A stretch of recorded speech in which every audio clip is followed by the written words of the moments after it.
the country he had desolated and profaned. Thanks to Mr. Red Adair of Texas, they were put out in 3 months. But everyone would prefer to sneer at that, wouldn't they, and say, oh, well, that's just profits for Halliburton and Bush's cronies.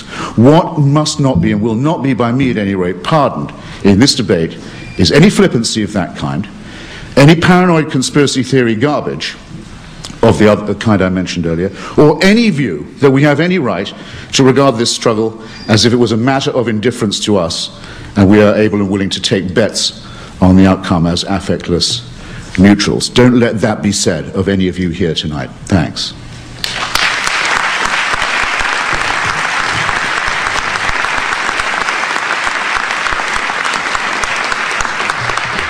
Seven minutes, Danner. We certainly aren't spectators. There's no question about that. I think Christopher's idea or appeal to the Greens, appeal to women's movements, appeal to NGOs here to help the Iraqis is very moving. Some of those people I saw on the way out of Baghdad. I flew out with the Red Cross, who were leaving. The United Nations left. The NGOs are gone from Iraq. They've left. They've been attacked. They've been killed. The two biggest car bombs were the Red Cross and the United Nations. All of the United Nations is gone. It's an enormous fort now, this hotel that was attacked, surrounded by sandbags, by layers of concrete barriers. It's an enormous wasteland that struck me as, I don't know, some kind of postmodern symbol for what we have become, that this is the United Nations in Iraq. So if you want to go help, you can't. Because the people who are setting these suicide bombs have a very clear strategy. They want to isolate the United States. They want to keep any allies from helping the United States. Witness the bombing of the Turkish embassy, which indeed made the decision by the Turkish government to send troops into a fiasco.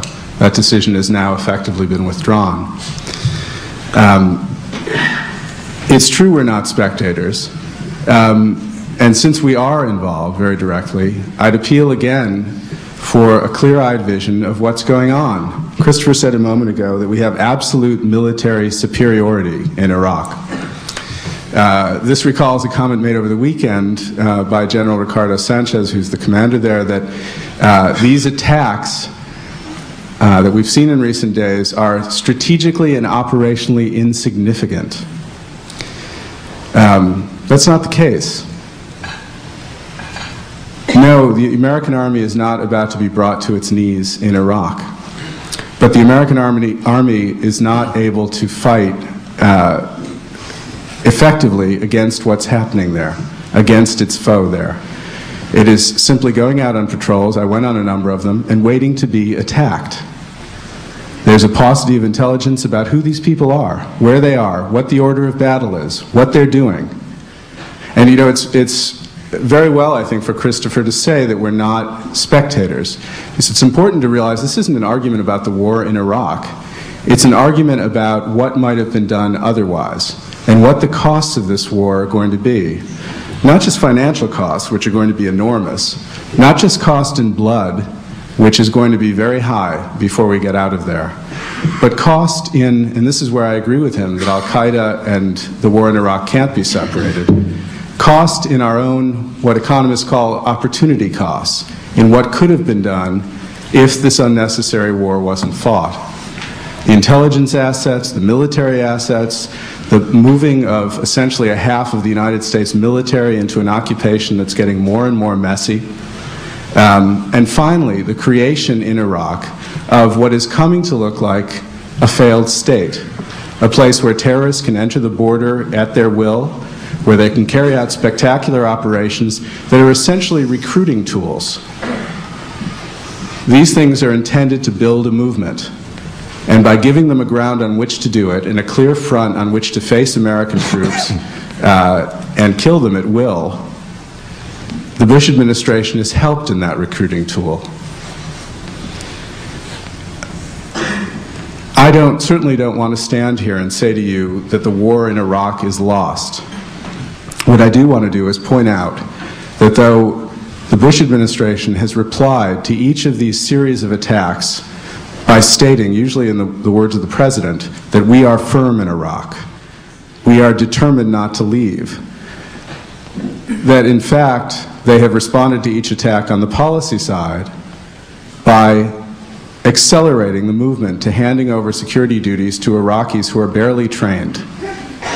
They're handing them over to civil defense patrols that have 2 weeks of training. Now, does that matter? I'm not going to stand here and say we should get out of Iraq. I don't think we can get out of Iraq. But I also don't see the solution that will make the United States and everybody in this room and everyone we know and cherish more secure, safer. As time goes on there, as the attacks increase, the United States becomes less safe. The goal in Iraq is not simply to get out, but to leave a government, a situation that is stable, that doesn't threaten the country.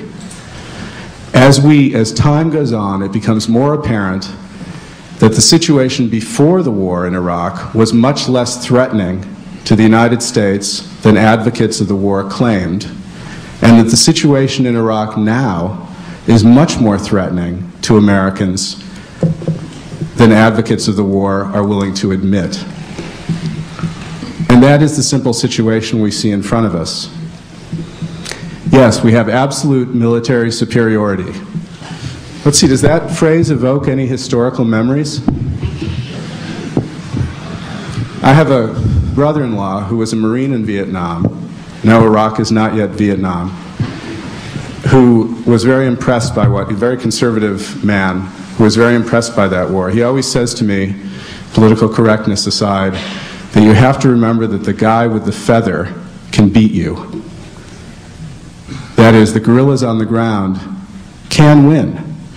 And if the United States withdraws from Iraq in a situation where things are getting worse, where the government is less stable, where you have neighboring countries asserting their interests, the Turks, the Iranians, increasing terrorism, a situation where Al-Qaeda benefits from having training bases, attacking American troops, all of this is happening right in front of us.